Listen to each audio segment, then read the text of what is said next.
यहाँ लोकसभा सीट से मेरे भाई बहुत ही कर्मठ, संघर्षशील और एक नेक इंसान पप्पू यादव जी चुनाव लड़ रहे हैं। मेरी पूर्णिया लोकसभा की महान जनता से अपील है कि अपना कीमती वोट भाई पप्पू यादव जी को देकर उनको कहते हैं कि मेरी नस नस में तो कांग्रेस है और मैं इस सीट से चुनाव जीत कर ही दिखाऊंगा। राहुल जी, प्रियंका जी मेरे ही साथ हैं। यानी कि कहीं ना कहीं उन्हें ये भी लगता है कि दिखावटी के तौर पर अगर राहुल गांधी बीमा भारती के समर्थन में है तो अंदरूनी तौर पर आज भी कहीं। नमस्कार, मैं नाज़मीन खान और आप देख रहे हैं SPN 9 न्यूज। चुनाव की तारीख नजदीक आती जा रही है। दूसरे चरण के मतदान के लिए जहां पार्टियां जोरों शोरों से तैयारियां कर रही हैं, चुनाव प्रचार करती हुई नजर आ रही हैं, तो वहीं बिहार में एक सीट त्रिकोणीय मुकाबले के तहत देखी जा रही है और ये सीट है पूर्णिया। पूर्णिया पर जहां आरजेडी की तरफ से बीमा भारती को मैदान में उतारा गया है, तो वहीं जेडीयू पार्टी की तरफ से संतोष कुशवाहा को मैदान में उतारा गया है। तो वहीं निर्दलीय चुनावी मैदान में ताल ठोकते हुए नजर आ रहे हैं राजेश रंजन उर्फ पप्पू यादव। पप्पू यादव जो ये कहते हैं कि अगर उन्हें टिकट नहीं मिला तो वो हार नहीं मानेंगे, क्योंकि पूर्णिया सीट पर जो उन्होंने दबदबा कायम रखा है उसे रखना चाहते हैं। जो कहते हैं कि मर जाऊंगा लेकिन पूर्णिया सीट नहीं छोड़ूंगा, वहीं कहीं ना कहीं अब पप्पू यादव के समर्थन में ना सिर्फ कांग्रेस पार्टी अंदर खाने से समर्थन कर रही है, बल्कि यहाँ पर कई और दल भी बिहार में अपनी मौजूदगी पेश करते हुए नजर आ रहे हैं, जो पप्पू यादव को खुला समर्थन देते हुए नजर आ रहे हैं। बात की जा रही है यहाँ पर आजाद समाज पार्टी के अध्यक्ष चंद्रशेखर आजाद उर्फ रावण की। चंद्रशेखर आजाद जो उत्तर प्रदेश के बाद अब बिहार में भी चुनाव लड़ रहे हैं। बिहार की 2 लोकसभा सीटों पर चुनाव आजाद समाज पार्टी के प्रत्याशी लड़ते हुए दिखाई दे रहे हैं, तो वहीं चंद्रशेखर आजाद ने पप्पू यादव के समर्थन में खुलकर कई बड़ी बातें कही हैं। क्या कुछ कहते हुए नजर आ रहे हैं, देखिए जरा। पूर्णिया लोकसभा के साथियों को मेरा जय भीम, जय भारत, नमस्कार, आदाब, सत श्री अकाल। पूर्णिया लोकसभा सीट से मेरे भाई बहुत ही कर्मठ, संघर्षशील और एक नेक इंसान पप्पू यादव जी चुनाव लड़ रहे हैं। मेरी पूर्णिया लोकसभा की महान जनता से अपील है कि अपना कीमती वोट भाई पप्पू यादव जी को देकर उनको कामयाब बनाए, उनको लोकसभा में भेजे। मैं पूर्णिया जिले की भीमार में आजाद समाज पार्टी के एक साथी से अपील करता हूं। मैं समय कमी कारण वहां नहीं आ पाया क्योंकि मैं अपने चुनाव में व्यस्त था, लेकिन आपसे अपील करता हूं कि अपना एक एक वोट भाई पप्पू यादव जी को देकर पूर्णिया लोकसभा से उनको कामयाब बनाकर भेजे। आपका भाई चंद्रशेखर आजाद। पप्पू यादव को जिताने के लिए सोशल मीडिया के जरिए चंद्रशेखर आजाद दावा कर रहे हैं कि पूर्णिया में पप्पू यादव को जिताएं और भारी मतों से यहां पर उन्हें विजयी बनाते हुए नजर आए। बीमा भारती के खिलाफ, संतोष कुशवाहा के खिलाफ चंद्रशेखर आजाद का ये बयान ये दर्शाता है कि अब पप्पू यादव की जीत क्या पूर्णिया सीट पर सुनिश्चित कर ली जाए। इससे जुड़े हुए तमाम सवाल बनते हैं। मेरी सहयोगी प्रांशी मेरे साथ जुड़ चुकी है। प्रांशी, क्या लगता है कि जिस तरीके से चंद्रशेखर आजाद ने समर्थन पप्पू यादव को दिया है, तो क्या ऐसे में वोटों की संख्या बढ़ेगी, ऐसे में और वर्ग भी यहाँ पर वोट करता हुआ नजर आएगा? और जो बीमा भारती दावा करती हैं कि वो भारतीय जनता पार्टी के एजेंट है, क्या मुंह तोड़ जवाब दे पाएंगे पप्पू यादव? देखिए, जिस तरह से पप्पू यादव के लिए बयानबाजी चल रही है, बात यह है कांग्रेस को लेकर कर ली जाए, राजद को लेकर कर ली जाए, तो पूरी तरीके से पप्पू यादव को हराने के लिए अब जिस तरीके से रणनीतियां बन रही है उन पर अगर रुख कर लिया जाए, तेजस्वी यादव जो राहुल गांधी को इस हिसाब से अपने साथ ले जाते हैं कि इंडिया गठबंधन है और वो गठबंधन कैसे भी करके बरकरार रहे, और ऐसे में पप्पू यादव के खिलाफ राहुल गांधी को ही उन्होंने उतार दिया, बीमा भारती को कैसे भी करके उन्होंने समर्थन दिला दिया।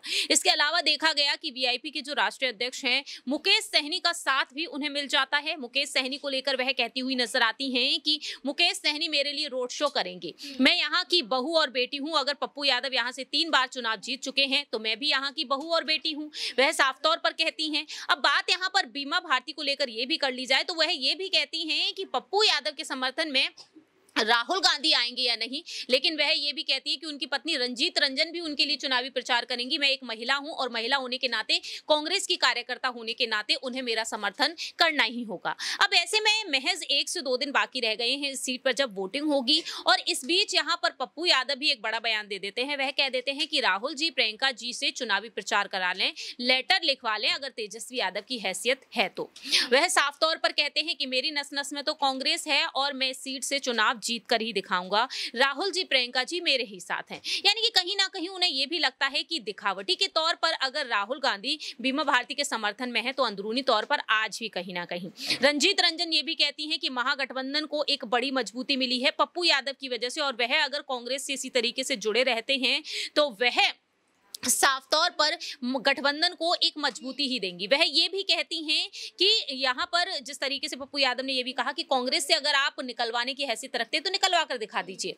और ऐसे में यहाँ पर पप्पू यादव को जिस तरह से आजाद समाज पार्टी का समर्थन मिला है, आपने यहाँ पर वोटिंग की बात की नाज़रीन, अगर यहाँ पर उत्तर प्रदेश में दलित वोट बैंक की बात कर ली जाए तो तकरीबन 20 से 22% बैठ जाता है। और ऐसे में अब यहाँ पर बात दलित वोट बैंक की जाए तो बिहार में पप्पू यादव को जिस तरीके से निर्दलीय चुनाव लड़ते हुए यादव वोट बैंक का सहारा मिलेगा, और यादव वोट बैंक को साधने के लिए बीजेपी ने मध्य प्रदेश के मुख्यमंत्री मोहन यादव को भेज दिया। वो वोट बैंक कहीं ना कहीं पप्पू यादव अपनी तरफ लाने की पूरी कोशिश कर रहे हैं, इमोशनल कार्ड खेलते हुए नजर आए हैं और बार बार यहाँ पर जो इतिहास रहा है उनके चुनाव लड़ने का उसको यहाँ पर तवज्जो दे रहे हैं। और ऐसे में चंद्रशेखर आजाद का जो उन्हें समर्थन मिल रहा है वो वाकई में एक बड़ा समर्थन माना जा सकता है, क्योंकि चंद्रशेखर आजाद की लोकप्रियता कहीं ना कहीं बढ़ रही है। जिस तरह से नगीना सीट का उन्होंने दौरा किया है उसके बाद हमने देखा है कि मायावती तक वहां पर चुनावी प्रचार करने नहीं पहुंची। वो सीट जहां पर मायावती ने खुद चुनाव जीते पहली बार वह चुनाव लड़ती हुई नजर आई और अपने भतीजे आकाश को भी वहां से लॉन्च करती हैं।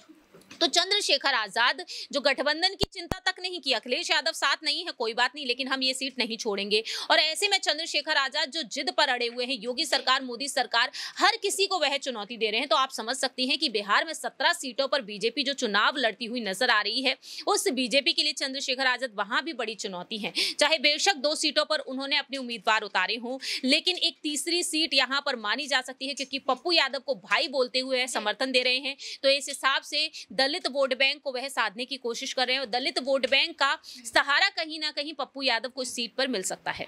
जैसे कि प्रांशी आपने बीमा को लेकर ये कहा कि बीमा भारती कहती हुई नजर आ रही हैं कि मैं तो यहाँ की बहू हूँ, बेटी हूँ और मुझे जनता वोट करती हुई नजर आएगी, लेकिन जनता वोट करेगी या नहीं करेगी ये तो वोटिंग के दौरान पता चलेगा। लेकिन जिस पार्टी को छोड़कर आई हैं नीतीश कुमार, वही यहाँ पर बीमा भारती की पोल खोलते हुए दिखाई दे रहे हैं। वो कहते हैं कि बीमा भारती को मैंने सब कुछ सिखाया, लेकिन मंत्री नहीं बनाए जाने के बाद वो जेडीयू पार्टी को छोड़ देती हैं तो बहुत अच्छा हुआ, यानी कि उनकी हकीकत बताते हुए नजर आते हैं। तो ऐसे में जब जेडीयू पार्टी यहाँ पर उनकी मुश्किलों को खड़ा कर रहा है तो कैसे बीमा भारती यहाँ पर जीत हासिल कर पाएंगे? देखिए, जिस तरह से बीते कल जब पूर्णिया सीट का दौरा करते हुए सीएम नीतीश कुमार नजर आते हैं, नीतीश कुमार कहते हैं कि रोज हमारे पास आया करती थी, मंत्री पद की मांग किया करती थी, चली गई अच्छा है, वह साफ तौर पर कहते हैं। अब बीमा भारती जो बार बार पाला बदल रही है, भला आखिरकार नीतीश कुमार उनको वो तवज्जो कैसे देंगे? मंत्री पद की उन्हें चाह रही, ना सिर्फ बीमा भारती, ऐसे कई नेता हैं कई राज्यों में है जिन्हें मंत्री पद की चाह रही है जो नहीं मिला है। अब ऐसे में बीमा भारती कभी जेडीयू का हिस्सा रहती है, जेडीयू से फिर वह आरजेडी में पहुंच जाती हैं, तो भला यहाँ पर उन पर भरोसा करके उन्हें कौन मंत्री पद सौंपता हुआ नजर आ सकता है? अब यहाँ पर बीमा भारती के वोटिंग बैंक की बात कर ली जाए, एक बड़ा समर्थन हम मानते हैं राहुल गांधी है उनके साथ, और दूसरी ही तरफ तेजस्वी यादव जो उप मुख्यमंत्री रह चुके हैं, राहुल गांधी जो प्रधानमंत्री पद की दावेदारी के लिए भी खुद को आगे करते हैं। तो आप समझ सकती हैं कि जब इतनी बड़ी पर्सनैलिटी उनके समर्थन में है तो वोटिंग बैंक को बढ़ावा मिलेगा ही मिलेगा। लेकिन बात यहाँ पर अगर कर ली जाए बीमा भारती के जो ऑपोजिशन पार्टी में यहाँ पर हैं, संतोष कुशवाहा हैं, पप्पू यादव हैं, तो आखिरकार यहाँ पर एक बड़ी चुनौती ये बन जाती है कि पप्पू यादव खुद एक बड़ी चुनौती है। दूसरी ही तरफ संतोष कुशवाहा बेशक इतनी बड़ी चुनौती ना दिख रहे हो, लेकिन उनके साथ कौन है? सीएम नीतीश कुमार हैं, और दूसरी ही तरफ यहाँ पर मोदी सरकार का एक बड़ा समर्थन देखने को मिलता है। और बीजेपी में जो हम तिकड़ी देखते चले आए हैं मोदी, शाह और जेपी नड्डा की, एक बड़ा समर्थन वहां पर भी है। तो वोटिंग बैंक को बढ़ावा देने के लिए पीएम मोदी बार बार बिहार पहुंचे हैं और हमने देखा है कि एक हफ्ते के अंदर उनके लगभग 3 से 4 दौरे नजर आते हैं। तो आप समझ सकती हैं नाज़रीन कि अगर पूर्णिया सीट पर भी वह जाते तो एक बड़ा समर्थन उन्हें मिल सकता था यहाँ पर। लेकिन अब देखते हैं कि नीतीश कुमार का वहां पर जाना, और नीतीश कुमार बेशक पलटी मारते हों, लेकिन बिहार में हमने देखा है कि जेडीयू के साथ जो वोट बैंक रहता है वो भारी मात्रा में रहता है।